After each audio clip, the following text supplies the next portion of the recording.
এই পাহাড়ি দৃশ্য, মনোরম পরিবেশ। দেখুন এই চা বাগানের দৃশ্য আপনাদের দেখাচ্ছি। চা বাগানের দৃশ্য যদি আজকে সূর্যটা থাকতো না দেখিয়ে দিতাম তাকে বলে প্রাকৃতিক দৃশ্য। তবু দেখুন এটা তিনচুলের চা বাগানের দৃশ্য। আমরা এই গাড়ি থেকেই যাচ্ছি। গাড়িতে আমাদের এই মহামানবরা সব আছেন, মহামানবরা সব আছেন, দেখতেই পাচ্ছেন। সব আইনজীবী অবশ্যই, মহামানব সব। এরা একটা ডিকশনারি এমন সব মানে ইউজ করে ওয়ার্ড, যে ওয়ার্ড আমি ডিকশনারি খুঁজে পাইনি। যাই হোক সেটা পরের বক্তব্য। এখন দৃশ্য দেখুন, হ্যাঁ দৃশ্য দেখুন। এই দেখুন এই যে মোড়টা, একেবারে মনোমাতানো দৃশ্য, মনোরম পরিবেশ। কার বাগানে ছিলি রে, দেখছেন দারুণ চা বাগানটা দাঁড়াইলে সব জায়গাতেই দাঁড়ানো যাবে, চাইলেই হবে, চাইলেই।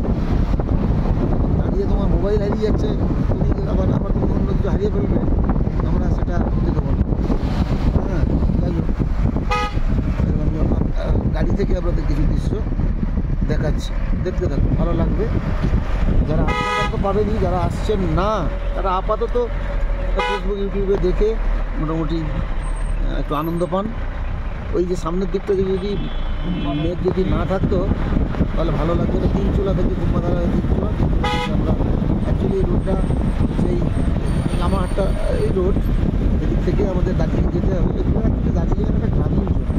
আগে এগুলো সম্পর্কে কেউ কিছু জানতো না। গ্রামীণ ঘরবাড়িও ছিল না, একটা স্কুল, হ্যাঁ ঘরবাড়িও ছিল না, খুব অল্প ঘরবাড়ি।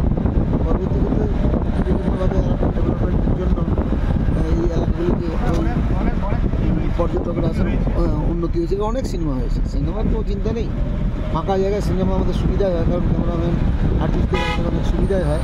আমরা এখানে একটা লোকেশন দেখে গেলাম, আমরা নেক্সট ফিল্ম আমরা আসবো, আমাদের নেক্সট ফিল্মে এখানে একটা লোকেশানে শ্যুট করবো। এটা হবে একটু ঠান্ডা কমলে করবো, ঠান্ডা একটু কমুক। যাই হোক দেখতে থাকুন।